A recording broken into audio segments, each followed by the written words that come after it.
வணக்கம். நான் உங்கள் எக்ஸாம் குரு காளி. வரலாற்று சிறப்புமிக்க தீர்ப்பை உச்சநீதிமன்றம் ஏப்ரல் மாதம் 8ஆம் தேதி வழங்கியிருக்கிறது 2025. இது முக்கியமான கரண்ட் அஃபேர்ஸ் ஆகும். இந்திய அரசியலமைப்புல பகுதி 6ல வரக்கூடிய மத்திய அரசு மாநில அரசு அப்படிங்கிற பகுதியில ஆளுநருடைய அதிகாரங்கள் அப்படிங்கிற விதி 200 பத்தியும் சேலஞ்ச் பண்ணிருக்காங்க. ரொம்ப முக்கியமான 2 விதிகளை பத்தி படிக்க போறோம். விதி 200 ஆளுநருடைய அதிகாரம், விதி 142 உச்ச நீதிமன்றத்தினுடைய உச்சபட்ச அதிகாரம், கம்ப்ளீட் ஜஸ்டிஸ் வழங்கக்கூடிய அதிகாரம் உச்ச நீதிமன்றத்துக்கு இருக்குது.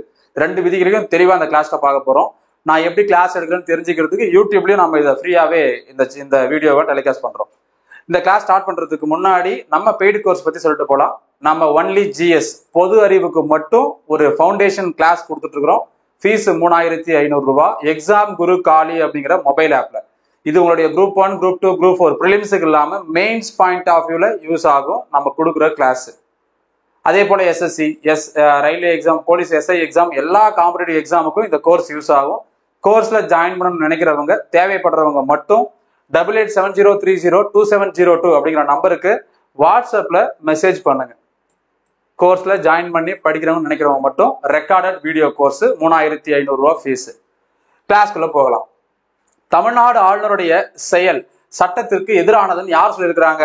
சுப்ரீம் கோர்ட் சொல்லியிருக்குது, உச்ச நீதிமன்றம் சொல்லியிருக்குது. இதுல நிறைய விதிகள் நம்ம படிக்க போறோம் அரசியலமைப்பு தொடர்பாக.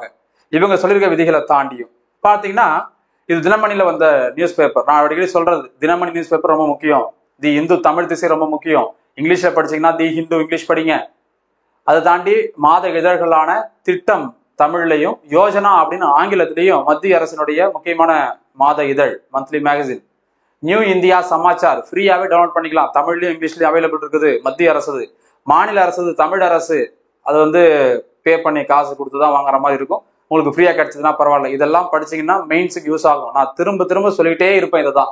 ஏன்னா இதுதான் உங்களுக்கு மெயின்ஸ் பாயிண்ட் ஆஃப் வியூல யூஸ் ஆகும். நீங்க யாரையும் நம்பி போக வேண்டிய அவசியம் இல்லை, நீங்களே படிக்கலாம். இப்போ ஆளுநர்னு சொல்றாங்க. ஃபர்ஸ்ட்ல நம்ம என்ன தெரிஞ்சுக்கணும்னா, தமிழ்நாட்டினுடைய ஆளுநராக இருப்பவர் RN ரவி அவர்கள். தமிழ்நாடு அல்ல ஒட்டுமொத்த இந்தியாவுடைய ஆளுநர் பத்தி சொல்லக்கூடிய விதி என்னன்னா 153 ஆளுநர் தொடர்பான விதி. உச்ச நீதிமன்றம் தொடர்பான விதி என்னது? 124 124 சுப்ரீம் கோர்ட் பத்தி சொல்லக்கூடிய ஆர்டிகல். ரொம்ப முக்கியமான ஆர்டிகல் 124. அதே போல 153 அப்படிங்கிறது நம்ம கவர்னர் பத்தி சொல்லக்கூடிய இன்னொரு முக்கியமான ஆர்டிகல். சரி, இதுல என்ன சம்பவம் நடந்தது, என்னென்ன விஷயங்கள் இருக்குது அப்படின்றத பார்க்கலாம். முதல்ல பாருங்க, தமிழக சட்டப்பேரவையில் நிறைவேற்றப்பட்ட மசோதாக்கள் 10 மசோதாக்களை ஆளுநர் நிறுத்தி வச்சிடுறாரு. அந்த 10மே என்ன தெரியுமா? Tamil Nadu open university, Tamil Nadu law university, Tamil Nadu medical university, Tamil Nadu Anna university, Tamil Nadu engineering university, Tamil Nadu arts and science university, Tamil Nadu educational university, Tamil Nadu agriculture university. தமிழக பல்கலைக்கழகங்கள்ல துணை வேந்தர்களை நியமனம் பண்றது யாருன்னா ஆளுநர் தான். இந்த பாயிண்ட் நல்லா கவனிச்சுக்கோங்க. இப்ப வரைக்கும் நமக்கு ஒரு பல்கலைக்கழகம் இருக்குப்பா. பல்கலைக்கழகம் எல்லாமே எல்லா விதமான கோர்ஸ் இருக்கக்கூடிய ஒரு யூனிவர்சிட்டி, இங்கிலீஷ்ல யூனிவர்சிட்டி. இதுக்கு பாத்தீங்கன்னா ஒன்னு வேந்தர் அப்படின்னு சொல்லுவாங்க. அவருக்கு கீழே இருக்கவர் துணை வேந்தர்னு சொல்லுவாங்க. துணை வேந்தர், வேந்தர் மற்றும் துணை வேந்தர், இங்கிலீஷ்ல சான்சலர், வைஸ் சான்சலர் அப்படின்னு சொல்லுவாங்க. இதுக்கு வேந்தராக தானாக எக்ஸ் அபிஷியோ அப்படின்னு சொல்லுவாங்க. யார் இருக்காங்க அப்படின்னா, வேந்தராக ஆளுநர் இருக்கிறார். கவர்னர் தான் சான்சலர் எல்லா யூனிவர்சிட்டிக்கும். வைஸ் சான்சலர் யார் அப்படின்னு பாத்தீங்கன்னா, இப்ப தமிழ்நாடு கவர்மெண்ட் ஆளக்கூடிய அரசு என்ன பண்ணும், ரெக்கமெண்ட் பண்ணும். ஒரு 10 பேர் 5 பேரை உங்களுக்கு நாங்க வைஸ் சான்சலர் அப்பாயின்ட் பண்றது ரெக்கமெண்ட் பண்றோம்னு தமிழ்நாடு அரசு ஆளுநருக்கு சொல்லும். ஆளுநர் அதுல இருந்து ஒரு ஆள் என்ன பண்ணுவாரு, வைஸ் சான்சலரா சூஸ் பண்ணுவாரு. இல்லைன்னா அவருக்கு பிடிச்சவரை கூட சில நேரங்களில் சூஸ் பண்றதுக்கு வாய்ப்பு இருக்குது. அப்ப துணை வேந்தர் நியமனம் யார் செய்வாங்க? அப்பாயின்மெண்ட் யார் செய்யறாங்க? நம்ம இவரை காட்டுறதுனால இவர் நினைச்சிட போறீங்க, ஆளுநர். சரியா? கவர்னர், இங்கிலீஷ்ல கவர்னர், தமிழ்ல ஆளுநர். இவர் தான் செய்யறாரு. இதுதான் இப்ப இருக்கிற நடைமுறை. இதுல மாற்றம் கொண்டு வருவதற்காக தமிழ்நாடு அரசு, முக ஸ்டாலின் தலைமையிலான திமுக அரசு என்ன பண்றாங்க, உச்ச நீதிமன்றத்துக்கு போறாங்க. இந்த 10 மசோதாவை நிறைவேற்றி நாங்க ஆளுநருக்கு அனுப்பிட்டோம். பல மாசம் ஆயிடுச்சு, அவருக்கு அதுல எந்த ஆக்ஷன் எடுக்க முடியல. அவரு ரிஜெக்ட் பண்ணி திரும்பவும் நாங்க பாஸ் பண்ணி அனுப்புறோம். அவருக்கும் அதுக்கும் அது அவர் என்ன பண்ணல, எந்த ஆக்ஷனும் எடுக்கல. மாறாக ரொம்ப நாளுக்கு அப்புறம் குடியரசுத் தலைவருக்கு அனுப்புறாரு. இந்த மாதிரி கால விரயம் ஏற்படுது, எங்களால பணி செய்ய முடியல, இதுக்கு நீங்க ஒரு நல்ல விஷயத்த அலசி ஆராய்ஞ்சு தீர்ப்பாக வழங்க வேண்டும் அப்படின்னு சொல்லி உச்சநீதிமன்றத்துல வழக்கு போடுறாங்க. அதனுடைய தீர்ப்பு தான் இப்ப வந்திருக்குது. அரசியல் சார்பற்று பாத்தீங்கன்னா இது நியாயமான தீர்ப்பா தான் பார்க்கப்படுது. ஏன்னா உச்சநீதிமன்றத்துக்கு அந்த அதிகாரம் இருக்குது. சரி, இவங்க ஆளுநர் தரப்பு என்ன சொல்லுது? இப்ப தமிழ்நாடு அரசு சொல்லிச்சு, ஆளுநர் தரப்பு என்ன சொல்லுதுன்னு பார்க்கலாம். அரசியல் அமைப்பு விதி, அரசியல் அமைப்பு விதி 200 கிளியரா இருக்கான்னு பாத்துக்கலாம் ஒரு வாட்டி. கிளியரா தான் இருக்கு. Okay, ton.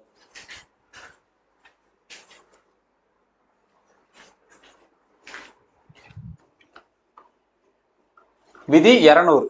ஓகே, கான்ஸ்டிடியூஷன்ல ஆர்டிகல் 200 என்ன சொல்லுது அப்படின்னு பாத்தீங்கன்னா, பேரவையில் நிறைவேற்றப்படும் மசோதாக்கள் மீது ஒப்புதல் அளித்தல், அவற்றை நிறுத்தி வைத்தல், குடியரசுத் தலைவருக்கு பரிந்துரை செய்தல் ஆகிய 3 அதிகாரம் தான் ஆளுநருடைய அதிகாரம். நம்ம கிளாஸ்ல நடத்திருப்போம். குடியரசுத் தலைவருடைய அதிகாரம், அவருக்கு வீட்டோ பவர் இருக்குது. ஒரு மசோதா மேல முடிவெடுக்காம நிறுத்தி வைக்கலாம், நிராகரிக்கலாம், அதிகாரம் இருக்குது. அப்ப அந்த விதி என்ன தெரியுமா? நான் ஷார்ட்கட் சொல்லி கொடுத்துருப்பேன் பெய்டு கோர்ஸ்ல. நாமம் போடுறது, குடியரசுத் தலைவர் நம்மளுக்கு நாமம் போடுறாரு, அப்ப 111. குடியரசுத் தலைவர் ஒப்புதல் அளிக்கக்கூடிய மசோதா 111. மத்திய அரசு மாநில அரசுக்கு ஒரு ஷார்ட்கட் சொல்லி கொடுத்துருப்பேன். மத்திய அரசு படிச்சிட்டீங்கன்னா மாநில அரசு என்ன பண்ணா போதும், +89 ஆட் பண்ணா போதும். எல்லாத்துக்கும் பொருந்தாது, ஆனா முக்கியமான விதிகளுக்கு பொருந்தும். நான் ஷார்ட்கட் சொல்லி கொடுத்துருப்பேன். காளிச்சரன் 89, K89 அப்படின்னு ஷார்ட்கட் நாம உருவாக்குறதுனால நம்ம பேர் வச்சிருக்கிறோம். இது நம்ம கடந்த 10 ஆண்டுலாம் நடத்திட்டு வரோம். நம்மளை பார்த்து நிறைய பேர் காப்பி பண்ணி எடுத்துட்டு இருக்காங்க. அது வேற விஷயம். லிமிட் இதை ஆட் பண்ணீங்கன்னா 8 9 1 10க்கு 0 மீதி 1 1 1 2 8 2 10 மீதி 1 200 வந்துச்சா? குடியரசுத் தலைவர் ஒப்புதல் அளிப்பது 111வது விதி. மாநிலத்துல சட்டமன்றத்தில் நிறைவேற்றப்படக்கூடிய மசோதாவுக்கு ஆளுநர் ஒப்புதல் அளிக்கக்கூடிய விதி 200. சோ விதியை நம்ம தெரிஞ்சுக்கலாம் ஃபர்ஸ்ட். அடுத்தது, இந்த விதியில அவருக்கு என்னென்ன அதிகாரம் இருக்குது? நம்ம குடியரசுத் தலைவர் பத்தி பார்க்க போறது இல்லை. ஏன்னா குடியரசுத் தலைவர் அதிகாரங்கள் குரூப் 1 குரூப் 2 மெயின்ஸ்ல பல வாட்டி கேட்டது. இந்த வாட்டி நான் எதிர்பார்க்கிறேன் குரூப் 1 குரூப் 2 மெயின்ஸ்ல இந்த கேள்வி கேட்கலாம். ஆளுநருடைய அதிகாரங்களை விளக்குக அல்லது சட்டமன்றத்தினுடைய செயல்பாடுகளை விளக்குக அப்படின்னு கேட்கலாம். இப்ப இதுல பாருங்க, 3 அதிகாரம் கொடுத்துருக்காங்க. ஒன்னு என்ன பண்ணலாம்னா, நம்ம சட்டமன்றத்துல எம்எல்ஏ எல்லாம் ஒன்னா சேர்ந்து ஒரு மசோதா நிறைவேற்றி ஆளுநருக்கு அனுப்புறாங்க. ஆளுநர் என்ன பண்ணலாம்? ஒப்புதல் அளிக்கலாம். First point. ஓகே, டன், முடிஞ்சு போச்சு. ஒப்புதல் அளித்தல். அவற்றை நிறுத்தி வைத்தல். நிறுத்தி வைத்தல் நிறுத்தி வைத்தல் அப்படிங்கிறது என்ன சொல்றாங்க அப்படின்னா, ரெக்கமெண்டேஷனுக்காக அவர் திரும்பி கொடுக்கறது, திரும்ப அனுப்புறது. மேபி அவர் ரிஜெக்ட் பண்ணா என்ன நடக்கும்? ரிஜெக்ட் பண்ணாரு, அந்த பில்லு திரும்பவும் சட்டமன்றத்துக்கே வருது. அந்த பில்லுல எந்த ஆக்ஷனும் பண்ணாம ரிட்டர்ன் திரும்ப அனுப்புறாங்க. அதே பில்ல திரும்பவும் ஆளுநருக்கு அனுப்புறாங்க. 2வது முறையா மசோதா அனுப்புனாங்கன்னா கட்டாயமா ஆளுநர் ஒப்புதல் அளிச்சுதான் ஆகணும். சோ அந்த பாயிண்ட், 2வது பாயிண்ட் இது முடிஞ்சு போச்சு. நிறுத்தி வைத்தல் அதிகாரம். 3வது, குடியரசுத் தலைவருக்கு பரிந்துரைக்கலாம். எனக்கு இதுல என்ன முடிவு எடுக்குதுன்னு தெரியலீங்க, ரொம்ப கன்ஃபியூஷனா இருக்குது, சட்டங்களே எனக்கு புரியல, நான் இத மத்தியில இருக்கக்கூடிய குடியரசுத் தலைவருக்கு அனுப்பி வச்சிடறேன், என் பங்கு என்னுடைய பழியை நான் கழிச்சுக்கிறேன் அப்படின்னு ஆளுநர் முடிவெடுக்கலாம். இதுதான் இவருடைய அதிகாரம். ஒருவேளை மசோதாவை நிறுத்தி வைப்பதாக அறிவித்தால் அது காலாவதி ஆகிவிடும். ரொம்ப நாள் நான் நிறுத்தி வைக்கிறேன்னு வச்சிருந்தாருன்னா லேப்ஸ் ஆயிடும். 6 மாசத்துல லேப்ஸ் ஆயிடுச்சுன்னா உடனே அந்த பில்லை திரும்பவும் பாஸ் பண்ணி என்ன பண்ணும், சட்டமன்றம் ஆளுநருக்கு அனுப்பும். அப்போ ஒப்புதல் கொடுத்துதான் ஆகணும். 2வது முறையாக வரக்கூடிய மசோதாவுக்கு ஆளுநர் ஒப்புதல் கொடுத்துதான் ஆகணும். ஒரு மேக்சிமம் ஆளுநர் ஒப்புதல் தான் கொடுக்கணும் மாநிலத்தை பொறுத்த வரையில. இல்லைன்னா என்ன பண்ணலாம், எனக்கு ஒன்றும் புரியலன்னு சொல்லிட்டு நீங்க மேல அனுப்பி விட்டுறலாம், எல்லாம் மேல இருப்போம் பார்த்துப்பான்னு சொல்லிட்டு. ஏன் அப்படின்னா அததான் உச்சநீதிமன்றம் இங்க தெளிவா விளக்குது. ஒரு மக்களால் தேர்ந்தெடுக்கப்பட்ட அரசு முழு அதிகாரத்தையும் பெற்றுள்ளது. அவங்க அதிகாரத்தில் நீங்க தலையிடாதீங்க. ஆளுநருக்கு அறிவுரைகள் எல்லாம் கொடுத்துருக்காங்க பின்னாடி. ஆளுநருக்கான அறிவுரைகள் இருக்கு பாருங்க, சொல்றேன். இதெல்லாம் கொடுத்துருக்குது உச்சநீதிமன்றம். சரி, இந்த வேலைகளை தான் ஆளுநர் செய்ய முடியும். இதை தாண்டி வேற எதுவும் செய்ய முடியாது. இதை தீர்ப்பு வழங்கின நீதிபதி தெரிஞ்சுக்கணும், ரொம்ப முக்கியமானது. இந்நிலையில் மூத்த நீதிபதி JB பார்த்திவாலா அப்படிங்கிறதா இந்த தீர்ப்பு வழங்கியிருக்கிறாங்க. ரொம்ப முக்கியமான நபர், இவங்க நம்ம தெரிஞ்சுக்கணும். 2 பேரு, JB பார்த்திவாலா, R மகாதேவன், இவங்க 2 பேர் தான் இன்னைக்கு விசாரிச்சு தீர்ப்பு கொடுத்துருக்காங்க. ஸோ இது பாத்தீங்க அப்படின்னா மத்திய அரசு இது சம்பந்தமா சீராய்வு செஞ்சு ஏன்னா அது கான்ஸ்டியூஷன் சம்பந்தமா வருது. ரெண்டு நீதிபதிகள் உட்காந்து முடிவு பண்ணிட முடியாது. அப்ப இதை கான்ஸ்டியூஷனல் பெஞ்சுக்கு கொண்டு போலாமா? சுப்ரீம் கோர்ட் சீஃப் ஜஸ்டிஸ் தலைமையில, உச்சநீதிமன்றத்தின் தலைமை நீதிபதியின் தலைமையில் இருக்கக்கூடிய அரசியல் அமைப்பு அந்த பெஞ்சுக்கு இதை நகர்த்தலாமா அப்படின்னு நம்ம மத்திய அரசு வந்து கலந்தாலோசிச்சுட்டு வராங்க. இப்ப இதுல பாருங்க,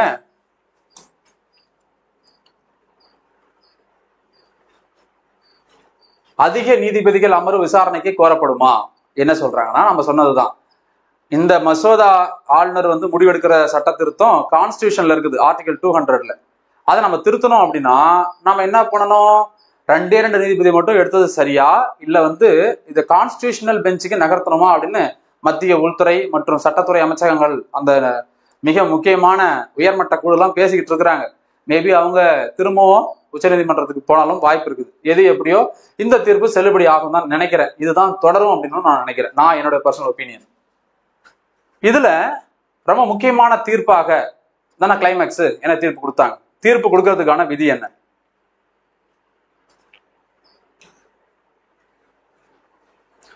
நூத்தி 42 எங்க இருக்கு விதி?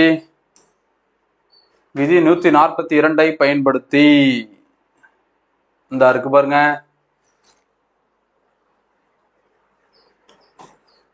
அரசியல் அமைப்புல கான்ஸ்டிடியூஷனல் ஆர்டிகல் 142 ஆர்டிகல் என்ன சொல்லுது?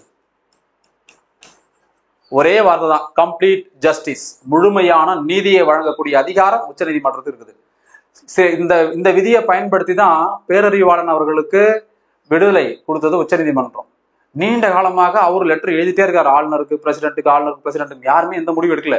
உடனே தானாக முன் வந்து உச்ச நீதிமன்றம் என்ன பண்ணுது? இத்தனை ஆண்டு காலமாக இந்த தீர்ப்பு வந்து இந்த மனு வந்து ஆளுநருக்கும் குடியரசுத் தலைவருக்கும் அனுப்பியிருக்கிறாங்க. மாநில சட்டமன்றம் இதை ஒத்துக்கிட்டு தீர்மானம் நிறைவேற்றுறாங்க. ஆனா ஆளுநர் எந்த முடிவு எடுக்கல, குடியரசுத் தலைவரும் எந்த முடிவு எடுக்கல. அப்ப உச்சநீதிமன்றம் இந்த வழக்கை எடுத்ததுக்கு தன்னுடைய கம்ப்ளீட் ஜஸ்டிஸ் என்ற அதிகாரத்தை பயன்படுத்தி தீர்ப்பு வழங்குது. முழுமையான அதிகாரத்தை உச்சநீதிமன்றம் பயன்படுத்தும் அப்படின்னு சொல்லி விதி 142 அடிப்படையில் தான் அவருக்கு விடுதலை கொடுத்தாங்க. இப்ப அதே போல இந்த இடத்துல என்ன சொல்றாங்க?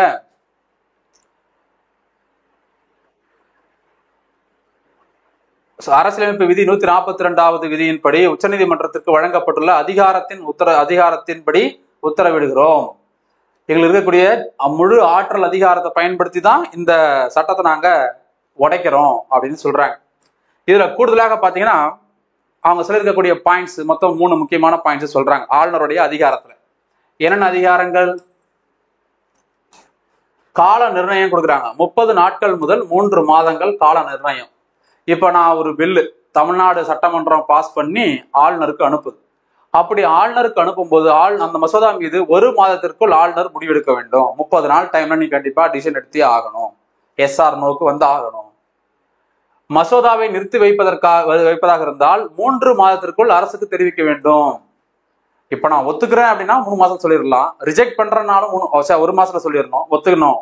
ஒத்துக்கல, நான் வந்து கிடப்பில போட போறேன், எனக்கு வந்து புரியல, நான் டிஸ்கஸ் பண்ணணும், எனக்கு காலம் தேவைப்படுது, நிறுத்தி வைக்கிறேன்னா அதை 3 மாசம் 90 நாளுக்குள்ளார அரசுகிட்ட சொல்லணும். உங்க மசோதா என்கிட்ட தான் இருக்குது, எனக்கு வந்து 90 நாள் டைம் வேணும், நான் இதுல வந்து ஆக்ஷன் எடுத்து உங்களுக்கு நான் ரெஸ்பாண்ட் பண்றதுக்கு அப்படின்னு சொல்லணும்.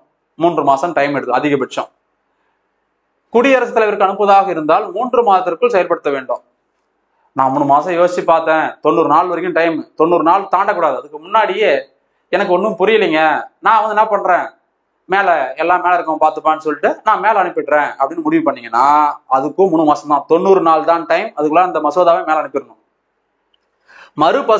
பரிசீலனை செய்யப்பட்டதற்காக மசோதா திருப்பி அனுப்பப்பட்டால் 1 மாதத்திற்குள் ஆளுநர் ஒப்புதல் அளிக்க வேண்டும்.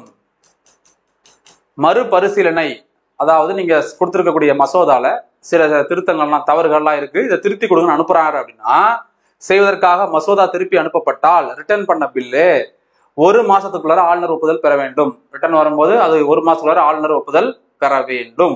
இதுதான் வரலாற்று சிறப்புமிக்க தீர்ப்பு. இந்த தீர்ப்பின் வாயிலாக தமிழ்நாட்டுல என்ன மாற்றம் நடக்கும்? என்ன நடக்கும்னா 2 விஷயம் நடக்கும். 1, வேந்தராக யார் மாறுவார்? அதாவது சான்சலராக மேல் யார் இருப்பார்? சிஎம் இருப்பார். துணை வேந்தர் யார் நியமிப்பாங்க? சிஎம் நியமிப்பார்.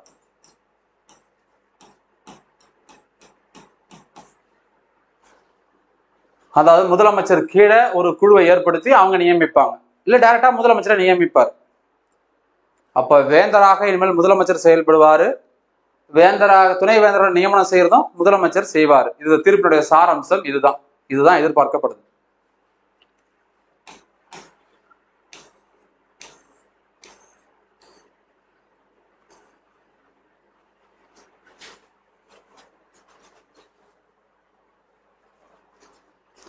ஆளுநருக்கு அறிவுரைகள் உச்சநீதிமன்றம் வழங்குது. என்னென்ன வழங்குதுன்னு பார்க்கலாம்.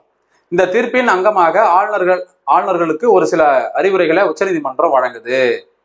இதில் கூறப்பட்டிருப்பதாவது என்ன சொல்லியிருக்கிறாங்க, அரசியல் காரணங்களுக்காக மக்களின் விருப்பத்தை தடுக்கவோ, தடைகளை உடைக்கவோ அல்லது மாநில சட்டப்பேரவையின் குரலை நெரிக்கவோ கூடாது என்பதில் ஆளுநர் விழிப்பாக இருக்க வேண்டும்.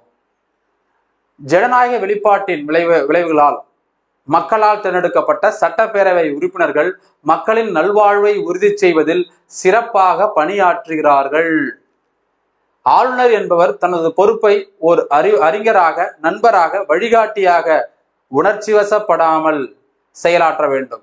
அரசியல் நோக்கங்களுடன் அவர் வழிநடத்தப்படாமல் எடுத்துக்கொண்ட அரசமைப்பு உறுதிமொழியின் புனிதத்தன்மையை மட்டுமே அவர் வழிநடத்த வேண்டும்.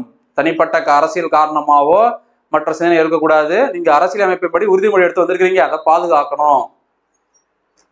முரணாக அமையும் எந்த ஒரு நடவடிக்கையும் அரசியலமைப்பின்படி எடுத்துக்கொண்ட சத்திய பிரமாணத்தை மீறுவதாகும் என்று நீதிபதி பார்த்திவாலா கூறியுள்ளார்.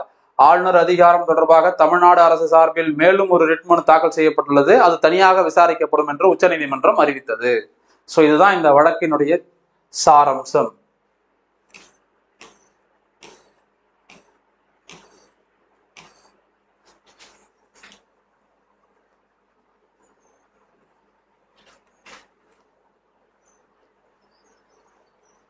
ஸோ இவ்வளவுதான்ப்பா.